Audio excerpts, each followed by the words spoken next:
What's up guys, Ethan here from the Happy Pro Project. 3 things before we start, you know what they are. Make sure you like, make sure you share, make sure you subscribe before you go. Thanks for watching guys. I know there's some new people in class, so and for the new people and the old people, we usually work patterns that keep attaching. So we've been doing arm drags, but I want to add some things to the arm drag. Okay, so the arm drag is pretty simple. I obviously want to make some type of hand connection. I'm able to grab onto a hand. On the other day, we were working drilling from both sides. I'm just going to ask you to do one side because I'd like to keep patterns going on a certain side. So there's 2 things that today that I'm going to ask you to overemphasize. Obviously, you're going to get the grip, but you have to. And I made this reference to somebody I was doing privates with the other day, and he's not here today, but he does a lot of yoga. And we were together. Eighth helped me. And I said to him, man, you're really good in these yoga poses, but you got no BJJ flexibility, 0. And I mean, his hips were tight. And meanwhile, I could do all these yoga poses, and you take me to a big room, I can't do any of them. But I'm very flexible in BJJ poses. And what I want, the reason I bring that up has really nothing to do with this right at the moment. But I also see strength deficiencies in some muscles. Like usually younger men, they want to get their pectorals all big and bench press and stuff like that. Like I get it. And they get super strong, but then they'll have amazingly weak hamstrings and they can't get in and out of the pocket or they have poor flexibility. Reason I'm bringing it up right now, this is what I mean by it. If I've made an attachment either by here or here, I need to be able to shoot myself in quickly off of these hamstrings, right? So I'm gonna ask you, because what's gonna happen is we're playing like this and I shoot these legs in between you. And I either make connection here or here, but either way, I gotta shoot myself super tight because once I grab this hand, I start pulling it, it's not gonna be this easy to go here. And the moment, this is how 90% of these arm drags look. Guy goes like this, and then he reaches, and all he's got is fingertips, and he yanks this arm out in 2 seconds. And you never get this arm drag, right? So all I had was the hand grip. That's nothing else. And as I'm pushing this hand grip down, I'm shooting myself forward. I'm not reaching because I know you're gonna be pulling back. And now, if I understand how this is gonna play out, I don't want to telegraph this from here and go like this. He keeps yanking out on me and you never have any success. And next, every time he yanks out, you come back to the elbows. You own the hand. You own the hand. So I'm learning how to, the reason I tell you a story about the stretching, learn how to shoot yourself through on your hamstrings. You see me going back and forth because I want an overemphasis of shooting this hooking position through the triangle pocket. So I'm not reaching. I'm not grabbing your hand. I'm not like this. Okay, and then the second thing I told you is to push it down because I don't want it to keep coming out like this, right? Because that's how he can activate it so strong. So the moment I go like this, I press it down, I shoot forward. And now I'm coming back with my hook because there's got to be a gap here. Because when I hit this hard, I want a momentum hitting this hard so that when I pull it through, this is what we're looking like. Okay, so I'm going to ask you now to get comfortable of coming in and out, in and out. And that's going to play in other spots too. And I'll see it from side control from here. And like you get this position here and you can't get out. Your hamstrings got to be able to suck you out so that you come back up onto this leg. And then I'll say to somebody, man, your hamstrings are so weak or you don't know how to fire them in the proper sequence for them to apply well to BJJ. So you'll see it in a lot of other places, that position. So let's go back to the position. So we're here, right? I push down. I'm able to shoot myself forward. I hit this arm drag and we're like this, okay? So I'm going to say there's going to be different angles of this, okay? Right now, the position we're in, we're just going to go to back take. So I'll keep it simple because this is going to sometimes come through here. Okay, but right now it's like this. So I'm going to say that when we get here, all you had was one goal. It's that simple back take, and that's how we'll start it. Okay, so I'm going to take this outside leg, butterfly it on top of that calf, and now I'm going to alter the angle of the hips. I'm not going to stay on this too long because I have to just show it for the people that weren't in class, that haven't seen it before or new to the class. But for the most part, we've been on this for a bit, so I want to move on from this. But this is how the drill goes down. I go in and out, I shoot, I come right here. The moment I have an opportunity to put this leg to this ankle, and I'm telling you this over and over because I see people doing, I don't put my Achilles tendon to his kneecap.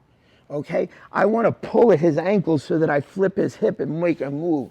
So now my far side leg extends out. I'm controlling both sides. I pitch the pocket. I'm not going to go through deep detail. Moment he comes down here, I've told you before what happens. You bite onto the lower hamstring.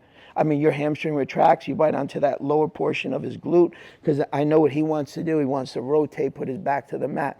My secondary leg, the one that I'm lifting, goes right on his calf, and then the only thing I cared about is staying. I'm staying up right now so that you guys see my face and I can talk, but I'm staying behind, my head's positioned behind this deltoid right now, because he's gonna want to escape. Today we did all these back takes, and some people were having success and some weren't, right? But this is how this would go down. I'm here, I'm lacing through. Ethan's protecting his hands, and maybe I don't have this, and now I'm ripping you this way because I'm gonna open up this pocket when you have that kneecap here, and I'm gonna throw this hook in and come right back. So that's the position that we were working in the drilling class earlier, right? So one more time, and then we'll add to this. Push. I'm getting comfortable shooting myself in and out, in and out, in and out. I'm in. I hit this hard. The moment he lands in here, we have two options, either here or here. Later on, we'll come here. I don't grab anything in the middle. It's worthless real estate. I want to affect this hip, or I want to make this compression so I stay tight. So I'm so far past this, I never reach behind me. My hand goes right to his hip, and this is where we are right now. Obviously, we can dump him over, but I'm going to say he's a runner. So when I'm trying to pick him up, he's trying to base back. So I slide even deeper. And now my leg, this guy I'm tapping, is going to attach to this calf, because now I care about breaking down your hip. Once I break it down, what do I care about? Staying behind these deltoids, because this deltoid wants to turn. He wants to functionally go to the mat. So I keep my position behind here. The moment I'm here, I bite onto that lower hamstring so that he can't get out on me. I slide up, I throw my secondary hook in, and now I start my position on the attack. So let's partner up and start there. Let's do it. First come in here, and I'm like this, and I'm pulling, and I'm like this, right? And now he's running away from me, right? Like he's backing out. And I'm going, okay. So I got to take this leg out. And what we said, right, was, what I said was that I got to make sure that this head doesn't get to here, and he's going to put this hand here. And then he's going to kill my turn on the side, and he's going to recover, right? So I'm like this. I just came like this. And now I know that I got to get behind this tricep, and I got to run from those two things. One is the reset of the head and the hand, but he's reacting right now, because his first reaction, he didn't want this to happen, because now this happens, and now I start lifting him up and dumping him over. So his reaction on this was to back out on me and run. But I know this is going to get here at some point, because once he stabilizes his base low, he'll be able to secure his position and then come to this and then reset the head. So I had to react early. I pull this down, and I'm like this, and now Eighth was hunkering back, and I'm going, okay, I got to get back here. And now I'm here, okay?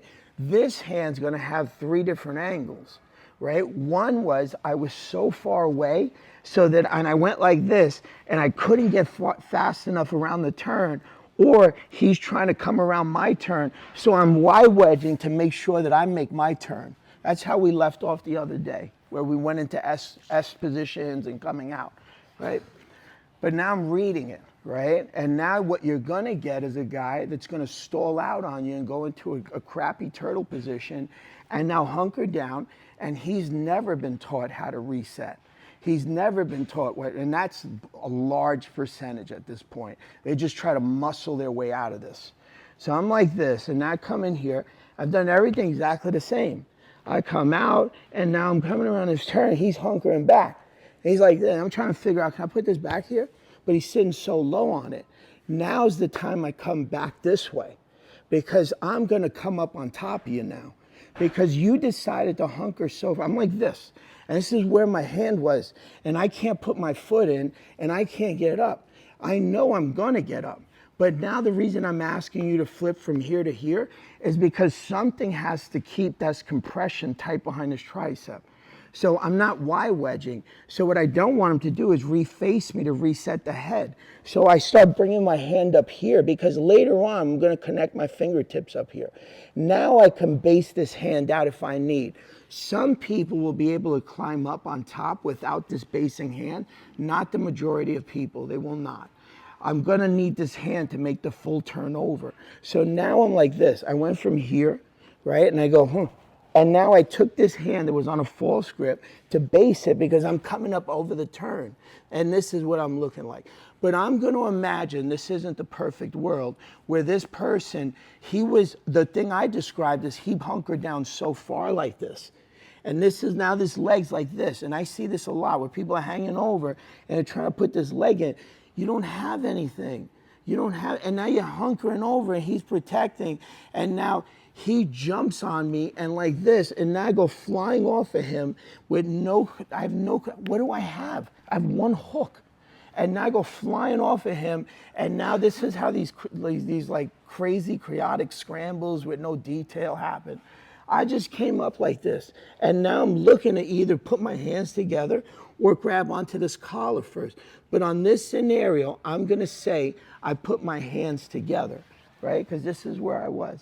I'm like this, right? And I come like this. And now he's not letting me in here.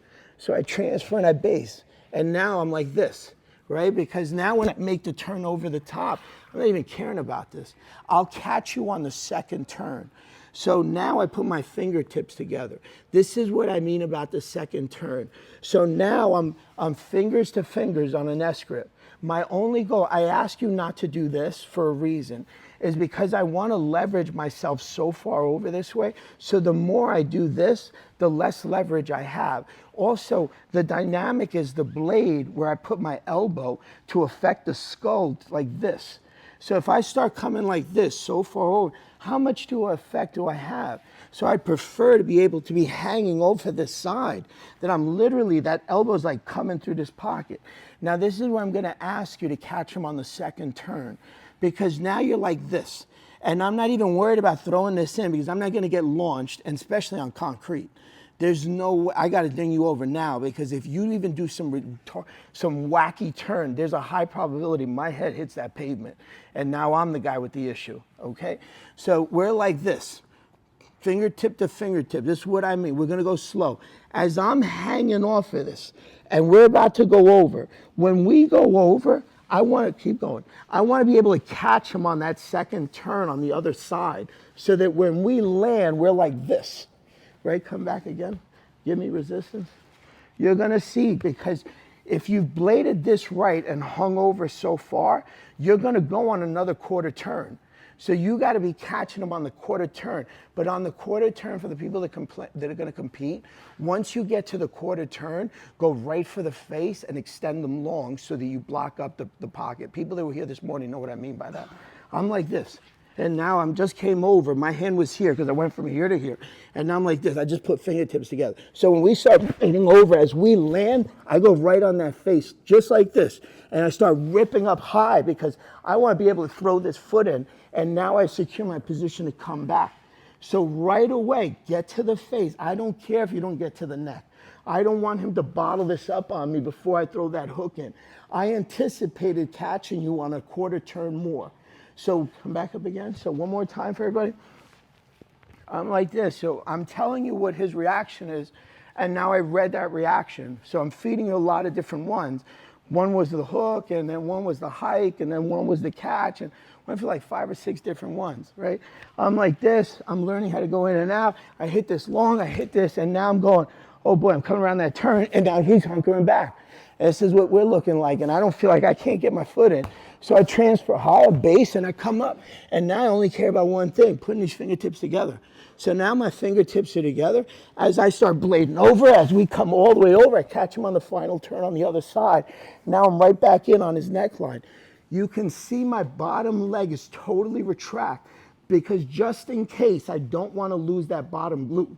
So my bottom leg, once you hit that end, retracted hard, because if I need to fix him in any way, I still have this hand that can Y wedge behind the tricep. I still have this free leg that can butterfly and then make him turn a little bit more so that I get the proper angle behind the deltoids. So understand your final positions on the turns, okay, guys? And if you don't understand that, that's okay. It's for the people that wanted to compete that were here at 6:30 this morning. So let's partner up, guys. Let's do this one. As you're here, you have one goal. This isn't about strength, right? You're going to put your knee, but more important is I just want to be, so if this is his shoulder, I want to be sitting up here. That's all I wanted to do. So I don't really care about the rest of it because I can always alter to attack up here later if for some reason I lose the foot position. It doesn't matter. I beat you at this angle and now I'm sitting top quadrant that I can go head and arm roll. So many other options. I don't have to go this way. I've just pointed it out because of points. But you're like this, and now you come here like that, and now you made this transfer, and I went, I'm on top. I didn't worry about anything else. I didn't worry about trying to throw this hook. I just cared about one thing, is getting on top of the back of this deltoid. Because now you can't get rid of me, and I'm sitting up here with position under there. I don't have to go to these back takes. I can go head and arm, shoulder. I can tell you a lot. I can go start going for the neck. I'm only showing you because in point settings, I want the 4 points. But in competition, like this is just awful for you. And now in a real fight, I'm gonna keep cracking you to the back of the skull and open up that neck. Like this is not gonna go well. But the only thing I wanted to do was get above here. Now, second thing is this kneecap. Once you're above this, you're like this, right? And you come here and I grab and I went, huh. This kneecap's gotta stabilize under me. Because if I don't stabilize it, and I see some people sitting it like this, he's gonna push me down, I'm gonna fall, right? I wanna be on top of him, but I also want my kneecap to have stability that I can float anywhere I wanna float. Because it may come underneath the throat, I don't know where I'm gonna go. Maybe I come here, maybe I start switching up to both, maybe I get my hooks in, I have no idea. But when you get here to this point, have a hyper focus of just getting on top of the body line, on top of the back of the deltoid. There's no other magic to it. Secondly is that bottom kneecap should come out, and it should be a stabilizer that you can float many different ways after that, okay? Let's go back to the first one. So I'm gonna ask you, when you were like this, and we're like this, so we're pairing them again, we're like this, and now I did everything exactly the same. I go wide wedge, or maybe I shot forward so far, and I'm like this. I'm trying to figure out, do I come here or here? But first, before I go anywhere, I did have a free leg, and my issue was putting my foot in here, right? Because if I can get my foot in there, then there's a high probability that I can make even climb easier, right? So I have this leg going like this, and I'm trying to figure out, do I come back up here? I don't know what he wants to do yet. So my back leg is actually gonna push forward. So I'm gonna push hard this way, just to open, and from here, I'm gonna go back in there again. Okay, so I'm doing the same exact thing. And now when I'm back in there, we only care about one thing, flipping these hips. I have to be here. Do not be up here, because when I flip that hip, I have to aggressively rip at his oblique. I want to be pulling at his ankle and extending out. So now I start sliding back to mirror the shoulders again. I'm not worried about it. So you're not doing this. You're not trying to grab him like this, that Ethan starts rotating his back to the mat, and now you're like this trying to figure out where to go with him, right? The moment I was here, what did I do? I slid behind the shoulder line. I'm not letting this shoulder go. No way. I fought for this shoulder before. You think I'm going to let go of this guy? Right? So understand, there's no magic to it. It's just understanding where to put yourself and position yourself so that you understand what he wants to do on his turns. A lot of the stuff that you'll see, you just see a guy grab. Come on, high-level player, man. He's on his back in 2 seconds. So you just didn't understand what he was going to do after. You only had a parameter of what you want to do with your grips and your positions. Like, I want to understand everything that man wants to do at that point in recovering so that I can bottle it up before he gets there. Okay, guys, let's part up and do this last one. Okay.